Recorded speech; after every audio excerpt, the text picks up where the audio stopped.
నమస్తే విజయ మేడం. నమస్తే రామ్ సార్. నమస్తే. అడ్జస్ట్మెంట్ వినడానికి కష్టమైన పదమే అయినా చాలామంది చాలా ఈజీగా చెప్తూ ఉంటుంటారు.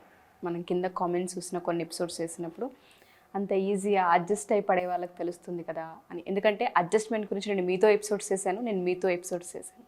వాటి కింద కామెంట్స్ బేస్ చేసుకొని నేను అడుగుతున్నాను. రిలేషన్లో అడ్జస్ట్ అవుతూ ఉంటున్నాం కాబట్టి చాలా కాంప్లికేషన్స్ని మేము తీసుకోవాల్సి వస్తుంది, ఫేస్ చేస్తూ ఉన్నాం. కొన్నిసార్లు విరక్తి వస్తూ ఉంది మా పైన మాకే అని మాట్లాడుతూ ఉన్నారు. ఈ అడ్జస్ట్మెంట్ని ఏ విధంగా తీసుకోవాలి, యాక్సెప్ట్ చేయొచ్చు అంటారా? ఎంతవరకు కరెక్ట్ విజయ మేడం? ఒకసారి మీ మాటల్లో. తాకట్టులో ఉన్న బంగారాన్ని విడిపించి ఆ రోజు ఆన్లైన్ రేటుకే మేము కొంటాం. Sharma gold company. అడ్జస్ట్మెంట్ ఇది నువ్వు మాట్లాడేటప్పుడు ఈ పదం చాలా కష్టం, తీసుకోవటం చాలా అందరికీ కుదరదు, విరక్తి, ఇలాంటివన్నీ నువ్వు చెప్పావు.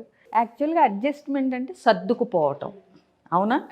సర్దుకుపోవటం అనేది నిజం చెప్పాలంటే నా దృష్టిలో ఒక అందమైన పదం. ఇప్పుడు నువ్వు అన్నట్టు దాన్ని భయంకరంగా అదొక ఏదో బూతు మాటలాగా, వినకూడని మాటలాగా, అసలు మేము అడ్జస్ట్ అయ్యేదేంటి అని అనుకుంటున్నారు. కాబట్టి అది ఒక భయంకరమైన పదంలాగా, అదేదో జీవితంలో చేస్తే తక్కువైపోతాము, మనం అడ్జస్ట్ అయితే మనం తక్కువ, అడ్జస్ట్ అవ్వకపోతే మనం సూపరు అనే ఫీలింగ్లోకి దాన్ని తీసుకొచ్చారు. కాబట్టి ఆ పదం చెడ్డదైంది. కానీ అసలు సర్దుకుపోవటం అనేది ఒక అందమైన ప్రక్రియ నన్ను అడిగితే.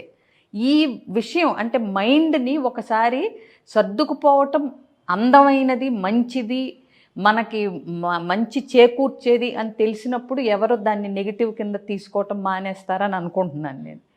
ఇప్పుడు సర్దుకుపోవటం అంటే ఏంటుషా? ఇప్పుడు మనం ఒక దగ్గరికి ఒక కారులో వెళ్దాం అనుకుంటున్నాం, ముగ్గురు పట్టే కారులో నలుగురు ఎక్కాలనుకుంటున్నాం. ఒకళ్ళు ముందు కూర్చుంటారు, డ్రైవర్ ఉంటాడు, వెనకాల ఇద్దరు ఫ్రీగా కూర్చోవచ్చు. మూడో వాళ్ళు సర్దుకుంటే వాళ్ళు కూడా మనతో రావచ్చు. ఓకే, సరే సర్దుకుని కూర్చుంటాం.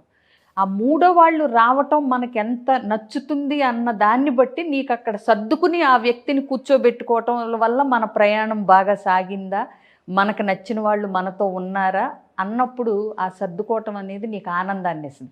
పర్లేదులే రావుషా, ఏముంది అడ్జస్ట్ అవుదాం, మన ముగ్గురు వెళ్దాం అన్నప్పుడు నీ ప్రెజెన్స్ నచ్చింది అనుకో, ఆ సర్దుకుపోవటం అన్నది బాగుంటుంది. బట్ మీరు చెప్పినట్టుగానే నేను అనేది ఏంటంటే మేడం, మన ముగ్గురికి అది ఓకే అయినప్పుడు సర్దుకుపోవడంలో ఎటువంటి ప్రాబ్లం ఉండదు.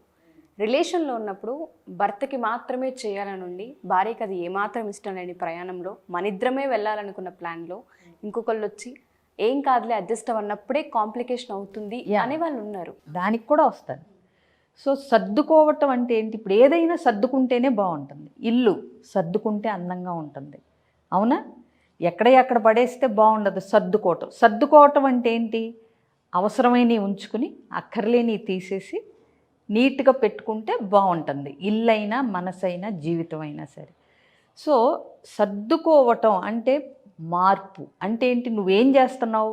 అంతకు ముందు ఉన్న సిచ్యువేషన్ని నీట్గా సర్దుతున్నావు.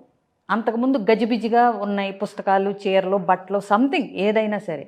నువ్వేం చేస్తున్నావు? ఇందులో పనికొచ్చే ఏంటి, తీసేసే ఏంటి, ఉతకటానికి వేసే ఏంటి, అలమారులో పెట్టాల్సిన ఏంటి అని చెప్పినప్పుడు నీ ఇల్లు నీట్గా ఉంటుంది, అవునా?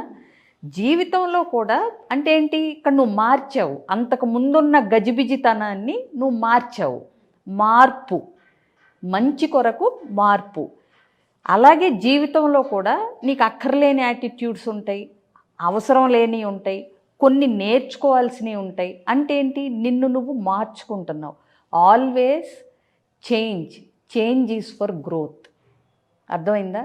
ఈ విషయం తెలిసినప్పుడు సర్దుకుపోవటం అనేది తప్పు అని ఎవరు అనుకోకుండా ఉంటే బాగుంటుందని నేను అనుకుంటున్నాను. విజయ్ గారు చెప్పినట్టుగానే. బట్ లైఫ్లో మనం చూస్తే రిలేషన్లో ఎందుకుసారి కాంప్లికేట్ అవుతుందంటారు ఆ పదం?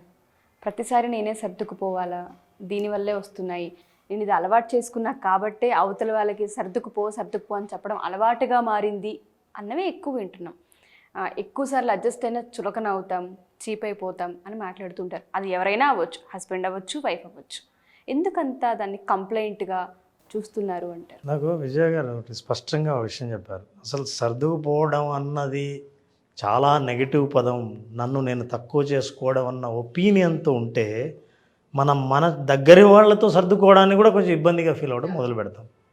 ఇందాక మనం మాట్లాడుతున్నప్పుడు విజయ్ గారు కెమెరామెన్తో మాట్లాడుతూ పిక్చర్ పర్ఫెక్ట్ రావాలంటే అని అన్నారు. పిక్చర్ పర్ఫెక్ట్గా కావాలి. మీరు ఎప్పుడైనా కెమెరా లెన్స్ పెద్దగా లెన్స్ ఉంటుంది తెలుసా మీరు?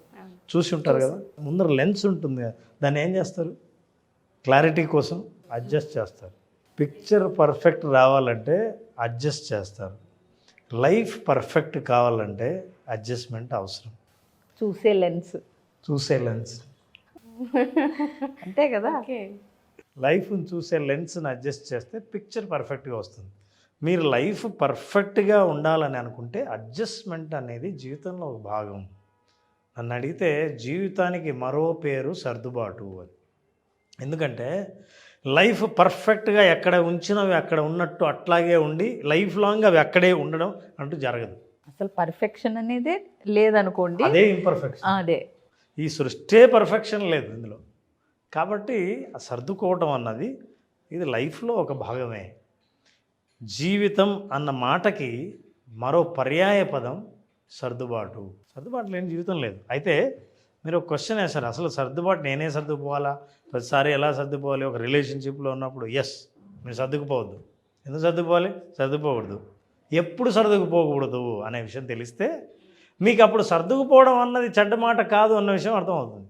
లేకపోతే ప్రతిసారి సర్దుకుపోవడం అంటే అదేదో నా విలువ తీసేసినట్టు, నేను గిల్టున్నాగా వేసుకున్నట్టు, అవతల వాళ్ళు నన్ను 10 మంది ముందర అవమానించినట్టు, ఇట్లాంటి భావనల నుంచి బయటపడాలి ముందు. ఎందుకు నేను సర్దుకుంటున్నానంటే నేను అనుకుంటున్నట్టు జీవితాన్ని నేను సాధించాలని అంటే నేనే అడ్జస్ట్ చేయాలి. పిక్చర్ క్లియర్గా రావాలా, బ్లర్డ్గా రావాలా, జూమ్లో రావాలా, జూమ్ అవుట్లో రావాలా అంటే నేను కోరుకున్న పిక్చర్ రావాలంటే నేను ఎలా అడ్జస్ట్ కావాలో అలా అడ్జస్ట్ చేయాలి. సో అది చేస్తాను. ఎక్కడ అడ్జస్ట్ కాకూడదు? నెంబర్ 1, కోర్ వాల్యూస్లో మీరు కాంప్రమైజ్ అవ్వాల్సినప్పుడు. ఫర్ ఎగ్జాంపుల్ రిలేషన్షిప్ అన్నారు. నా తల్లిదండ్రులను నేను గౌరవిస్తాను, అది నా వాల్యూ. తల్లిదండ్రులను నేను జాగ్రత్తగా చూసుకోవాలి, అది నా వాల్యూ. మీ తల్లిదండ్రులను నువ్వు మాట్లాడడానికి లేదు అని అన్నప్పుడు నేను అడ్జస్ట్ అవ్వాల్సిన అవసరం లేదు, నా కోర్ వాల్యూ.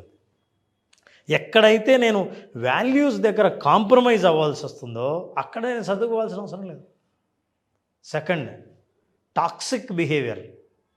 అవతల వాళ్ళు చాలా విషపూరితమైన ప్రవర్తనతో మనల్ని ఎప్పుడు తక్కువ అంచనా వేసి మనల్ని ఎప్పుడు తగ్గించే ప్రయత్నం చేస్తున్న చోట వాళ్ళతో మనం అడ్జస్ట్ అవ్వాల్సిన అవసరం లేదు. ఎందుకంటే మన సెల్ఫ్ కాన్ఫిడెన్స్ను ఎంతకాలంలోనో బిల్డ్ చేసుకున్న దాన్ని డ్యామేజ్ చేసే రిలేషన్షిప్లో మీరు సర్దుకుపోవాల్సిన అవసరం లేదు. మూడవది, మీరు ఈ సర్దుకుపోవడం అన్న పేరుతో కంటిన్యూస్గా త్యాగాలు చేసే పరిస్థితి వస్తుంది అనుకోండి. అదే మెయిన్ కంప్లైంట్. ఒకసారి త్యాగం చేయడం అంటే ఎస్ అఫ్ కోర్స్ మనం రిలేషన్షిప్ కాపాడుకోవడం కోసం, పిల్లల కోసం, భర్త కోసం, ఈసారి మనం కాకపోతే ఎవరు సర్దుకుంటారు అనుకోవడం కోసం ఓకే. ఈ త్యాగం అనేది చూడడానికి వినడానికి బాగుంటుంది, కానీ లైఫ్ లాంగ్ నువ్వు త్యాగం చేసే పరిస్థితుల్లో ఏ మనిషి జీవించాలని అనుకోరు. అలాంటి సందర్భం వచ్చినప్పుడు మీరు అడ్జస్ట్ కానక్కర్లేదు. మీరు ఇట్లాంటి ఎక్స్ట్రీమ్ సిచ్యుయేషన్లో అడ్జస్ట్మెంట్ని మీరు నెగిటివ్గా తీసుకోవచ్చు, కానీ బాగా అదర్వైజ్ లైఫ్ని కరెక్ట్గా జీవించాలంటే ప్రతిరోజు సర్దుబాటే. ఫర్ ఎగ్జాంపుల్ మీరు బఫే లంచ్కి వెళ్తారు, చాలా ఐటమ్స్ ఉంటాయి. ఎన్ని ఐటమ్స్ ఉన్నా మీరు తినే కెపాసిటీ ఒకటి ఉంటుంది ఫిక్స్డ్, ఇంతే అని. అప్పుడు ఏం చేస్తారు? ఇష్టమైంది ఎక్కువ, కొంచెం కొన్ని తక్కువ, బాగా ఇష్టమైంది ఇది తగ్గించి అది ఎక్కువ. మీ ప్లేట్ అడ్జస్ట్ చేసుకోవట్లే. అది ఎందుకు? Finally you want to enjoy lunch. Everywhere మీరు ఏ ఎగ్జాంపుల్ అయినా తీసుకోండి, మనకు తెలియకుండా మనం సర్దుబాటు అవుతున్నాం. ఇందాక విజయ్ గారు చాలా బ్యూటిఫుల్ ఎగ్జాంపుల్ చెప్పారు, చాలా బాగా నచ్చింది నాకు.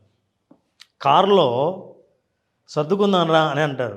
అసలు మీరు సర్దుకుంటే ప్రయాణం మీరు రావటం వల్ల నాకు అసలు ఇరుక్కుని కూర్చున్నాం అన్న విషయం గుర్తులేదు, కానీ మీ కంపెనీ వల్ల we have enjoyed the journey అన్నప్పుడు అసలు సర్దుబాటు అనేది ఎంత బాగా సర్దుబాటు చేసుకున్నామంటే అసలు మీతో సర్దుబాటు చేసుకోవడమే హ్యాపీగా ఉంది, మేము కంఫర్ట్గా ఉండే కంటే అన్నది ఉంది చూసారా. That really gives you pleasure in the relationship. అలా అందరం కలిసి ప్రయాణిస్తున్నప్పుడు ఎవరితో ఎవరికి ఇబ్బంది లేనప్పుడు సర్దుబాటు అనేది ఒక అందమైన భావన, ఎక్స్పీరియన్స్గా మిగులుతుంది. ఎగ్జాక్ట్లీ అండి. అందమైన భావన, ఎక్స్పీరియన్స్ అన్నారు కదా, అంటే చిన్న చిన్నవి. ఇప్పుడు ఒక వ్యక్తికి చెట్టు నుంచి రోజా పూలు కోయటం ఇష్టం లేదనుకుందాం, గులాబీ పూలు అంటే చాలామందికి, ఇన్ఫ్యాక్ట్ నాకు కూడా ఇష్టం లేదు, అవి 4 రోజులు ఉంటాయి, మనం కోస్తే గంటలో వాడిపోతుంది. బట్ భార్యకో ప్రేయసికో గులాబీ పువ్వు ఇష్టం, ఎప్పుడు అంటే బొకేనే ఇష్టం యాక్చువల్గా పద్దాక. ఇప్పుడు అమ్మాయిలకి ఏం కావాలండి, పూలు గిఫ్ట్లుగా ఇస్తే కావాలని అనుకుంటారు. బట్ ఒక పూలు కొయ్యటం ఇష్టం లేని అతను భార్య కోసం ఒక పువ్వు కోసుకెళ్ళి ఇచ్చినప్పుడు అది సర్దుబాటు. ఏంటి, కొయ్యటం ఇష్టం లేని అతను తన భార్య కోసం అది సర్దుకుని కోసిచ్చాడు. బుట్టడ పూలు, బొకే పూలు ఇష్టపడే ఆవిడ ఒక్క పువ్వుని అతని ప్రేమకి ప్రత్యేకగా తీసుకుని ఆ ఒక్క పువ్వుని సర్దుకోవటం. ఇద్దరు అంటే 10 పూలు తెచ్చివ్వలేదేంటని ఆవిడ ఇది అవ్వలేదు, నేను కొయ్యను అని అతను పట్టుబట్టలేదు. అతను ఒకటి సర్దుకున్నాడు, ఈవిడ ఒకటికి సర్దుకుంది. సో ఇదే జీవితం అంటే. ఇప్పుడు ఆవిడ ఏదో అడిగింది, నేను చేయను, నాకు ఇది నచ్చదు అనే బదులు సర్దుకుని ఇది చేసేస్తే పోలా, దీనివల్ల పెద్ద నష్టం ఏముంది అని ఆయన అనుకుంటే అది సర్దుకుపోవటం. ఆయన ఏదో మాట అన్నాడు, అబ్బాయి ఏదో విసుగులో అన్నారులే, ఏముందిలే చూసి చూడనట్టు వదిలేస్తే పోలా అనుకోవటం, సర్దుకుపోవటం. చిన్నవి. పెద్ద పెద్ద విషయాలు, శాడిస్టిక్ ఎక్స్ట్రీమ్ కేసెస్, కిరాతకాలు మనం పక్కన పెడితే రోజువారీ జీవితంలో అడ్జస్ట్మెంట్ అనేది ఒక అందమైన భావన. రామ్ గారు చెప్పినట్టు. మీకు ఒక స్టోరీ చెప్తాను, నిజంగా ఇక్కడ అడ్జస్ట్ చేసుకోవాలో లేదో మీరు చెప్పండి. ఒక ఆయన 2 పెళ్ళిళ్ళు చేసుకున్నాడు. పెద్ద భార్యకు కొడుకున్నాడు, రెండో భార్యకు పిల్లలు ఉన్నారు. అయితే పెద్ద భార్య కొడుక్కి ఈయన బిజినెస్ని అప్పచెప్పాలని చెప్పి బిజినెస్ని అప్పచెప్దామని ఆయన కీస్ ఇవ్వబోతుంటే రెండో భార్య, ఫస్ట్ నా కొడుక్కి నువ్వు కీస్ ఇచ్చి ఆ తర్వాత నీ కొడుక్కి ఎప్పుడైనా ఇవ్వు, నేను బ్రతికుండగా నా కొడుకే నేను ఈ బిజినెస్ ఓనర్గా చూడాలి అన్నది. అప్పుడు పెద్ద కొడుకు, మొదటి భార్య కొడుకు, పూర్తి హక్కున్న కొడుకు అడ్జస్ట్ అవ్వాలా అవ్వకూడదా, అవుతారా ఎవరైనా? అవ్వకూడదు, బట్ అవరు కూడాను. బట్ రాముడు అయ్యాడు కదండి. ఇది ఎగ్జాంపుల్. నేను రాజ్యం అని చెప్పలేదు, బిజినెస్ చెప్పాను. అవునండి, రామాయణం స్టోరీ చూస్తారు, సీరియల్ చూస్తారు, రాముణ్ణి జై శ్రీరామ్ అని అంటారు. అంటే ఏంటి అర్థం? పూర్తి హక్కున్న తన జీవితాన్ని వదిలేసి రాత్రికి రాత్రి చెబితే చదువుకోలా. అంత గొప్ప త్యాగం నేను చేయమని చెప్పట్లే ఎవరిని. మీరు అంత వద్దండి, మీ జీవితంలో మీరే హ్యాపీగా ఉండడానికే సర్దుకోండి అని అంటున్నాం కదా. అందుకే మన ప్రాక్టీసెస్ లైఫ్లో మన బిలీఫ్ సిస్టమ్స్ మ్యాచ్ కాకపోతే అడ్జస్ట్మెంట్ని అర్థం చేసుకోవడం కూడా కష్టమవుతుంది. సరే, ఇందాక మీరు ఒకటి అన్నారు, బిలీఫ్ సిస్టమ్స్ ఏదైతే మ్యాచ్ అవ్వట్లేదో, మనం అనుకున్న విషయం ఎప్పుడైతే మనకి రిలేషన్లో కనిపించట్లేదో స్ట్రెస్ ఉంటుంది, యాంగ్జైటీ ఉంటుంది, హోప్లెస్ అయిపోతూ ఉంటుంటారు. రిలేషన్లో ముందుకు వెళ్ళాలి అంటేనే ధైర్యం ఉంటుంది వాళ్ళకి. మేము అన్నీ కోల్పోయామన్న భావన కలుగుతూ ఉంటుంటుంది. అందమైన భావన రావాలి అంటే అడ్జస్ట్మెంట్ అనేది ఒక టూల్. మీరు చెప్పినట్టుగా ప్రతి రిలేషన్లో ఖచ్చితంగా అడ్జస్ట్మెంట్ అనేది ఉంటుంది. బట్ ఒకవైపు మాత్రమే, ఒక మనిషికి మాత్రమే అది భారంగాను స్ట్రెస్గాను అనిపిస్తున్నప్పుడు మీ సైడ్ నుంచి ఎటువంటి అంటే విజువలైజేషన్ త్రూ ఏమైనా టెక్నిక్స్ త్రూ హీల్ చేసుకునే అవకాశం ఉంటుందా? అందరూ అన్ని స్క్రీన్ పైన చెప్పలేరు, కామెంట్స్ రూపంలో తెలియజేయలేరు, పర్సనల్గా మాట్లాడే అవకాశం కానివ్వండి, నెక్స్ట్ బ్యాచ్ ఎలాగో మీరు అనుకుంటున్నారు కాబట్టి దానికి సంబంధించిన క్లాసులు కానివ్వండి, ఏ విధంగా హెల్ప్ అవుతుంది? ఫస్ట్ పీస్ ఆఫ్ మైండ్ కోసం అడుగుతున్నాను. సో జీవితంలో ఏ భాగం బాగోలేదో ఎక్కువ ఆలోచించి బాగోలేని దాన్ని తలుచుకుంటూ ఉండే జీవితం కంటే మీకు ఎట్లాంటి జీవితం కావాలి అనే క్లారిటీ మీకున్నప్పుడు ఆ జీవితాన్ని మీరు తలుచుకుంటే దాన్ని విజువలైజేషన్ అంటారు. ఏదైతే మీరు కోరుకున్నారో ఆ జీవితం గురించి ఆలోచిస్తే కోరుకున్న జీవితం మీ సొంతమయ్యే అవకాశాలు ఎక్కువ ఉన్నాయని నమ్మాలంటే art of visualization basic session attend అవుతే అందులో జీవితం పట్ల క్లారిటీ, అసలు నేను ఏ మార్గంలో పోతున్నాను, ఏ మార్గంలో పోవాలనుకున్నాను, నేను అనుకున్న మార్గంలో పోవాలంటే ఏం చెయ్యాలి అన్న క్లారిటీ వాళ్ళకి దొరికినప్పుడు ప్రతి ఒక్కరూ వాళ్ళ సమస్యలకి వాళ్ళే సొల్యూషన్ క్రియేట్ చేసే వాళ్ళుగా తయారవుతారు. ఈసారి సార్ క్లాస్ ఉంటే చెప్పండి, నేను కూడా అటెండ్ అయ్యి చూడాలి. అసలు రీసెంట్గా ఎప్పుడన్నా ఉంది అని వింటున్నాను, ఇప్పుడు మీరు అడుగుతుంటే. ఎప్పుడుందండి? ఇది February 6th స్టార్ట్ చేస్తున్నాను. ఓకే. అండ్ ఈ ప్రోగ్రామ్ అవుట్కమ్ కూడా చాలామంది ఇచ్చే ఫీడ్బ్యాక్ ఏంటంటే, అంటే మేము చెప్తున్నది విజువలైజేషన్ గురించి, చాలామంది లైఫ్ని విజువలైజేషన్లో చూసి ఇప్పుడు నాకు బాగా కనిపిస్తుంది స్పష్టంగా, now I got the clarity about the life. అది ఆబ్జెక్టివే కాదు ప్రోగ్రామ్, కానీ అవుట్కమ్ అది మేము ఎక్స్పెక్ట్ చేయని అవుట్కమ్ అది. సో అందువల్ల ఈ అడ్వాంటేజ్ ఉంటుంది. February 6th స్టార్ట్ ఒక చేస్తాను. ముందు రోజు గుర్తు చేయ ఉషా, నేను కూడా అంటే రిమైండర్ పెట్టుకుంటాను. సో అసలు Most welcome అండి. We are honored. ఒకటి అనిపిస్తుందండి, అసలు ఈ relationship with parenting through visualization అసలు ఇలా ఒక క్లాస్ చేస్తే కూడా మనం బాగుంటుందేమో అని సడన్గా నాకు తట్టింది. మంచి ఆలోచన. ఎప్పుడు అనుకుంటున్నారు? ముందుగా చెప్తే నేను కూడా ప్రిపేర్ అవుతాను, నేను కూడా పార్ట్ అవుతాను అందులో. ఇప్పుడే అనుకున్నాం. అప్పుడప్పుడు ఊరికే ఇది చేస్తే బాగుంటుంది అని అనుకున్నాం, కానీ ఇప్పుడు విజయ గారు ఒక క్లారిటీ ఇచ్చారు. అసలు through visualization what is best parenting and best relationship in the family. ఇది ఆన్లైన్ కంటే ఆఫ్లైన్ అండి. ఆఫ్లైన్ ఆఫ్లైన్ చేద్దామండి. చాలా మంది పర్సనల్గా కలవాలి, చూడాలనుకునే వాళ్ళందరికీ ఇది ఒక ఆపర్చునిటీ.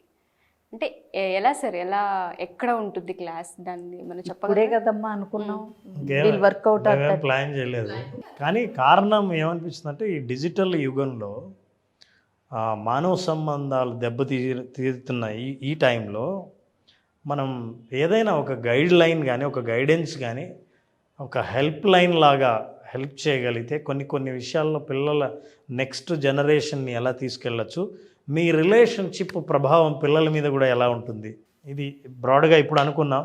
నేను ఇంకా డీటెయిల్డ్గా విజయ్ గారు అన్నట్టు మనం ఏమైనా వెన్యూ ఎక్కడా ఇంకా ఏంటి అనేది టాపిక్ అంటే అసలు హెడ్డింగ్ టైటిల్ ఏంటి సెషన్కి అనేది ప్లాన్ చేసి చెప్దాం మనం. కామెంట్ బాక్స్లో ఎవరైనా మాకు కావాలి అని అడిగినప్పుడు మనం కంటెంట్ వాళ్ళకి పంపించాలి. తప్పకుండా సార్, నేను కూడా అదే రిక్వెస్ట్ చేస్తాను ఆడియన్స్కి. కనుక ఈ ఫ్యామిలీకి సంబంధించిన ఆఫ్లైన్ సెషన్ కనుక కావాలి అనుకుంటే కామెంట్ రూపంలో తెలియజేయాలని కోరుకుంటున్నాను. And thank you so much. Adjustment గురించి చాలా బాగా చెప్పారు. Thank you sir, thank you so much. Thank you very much.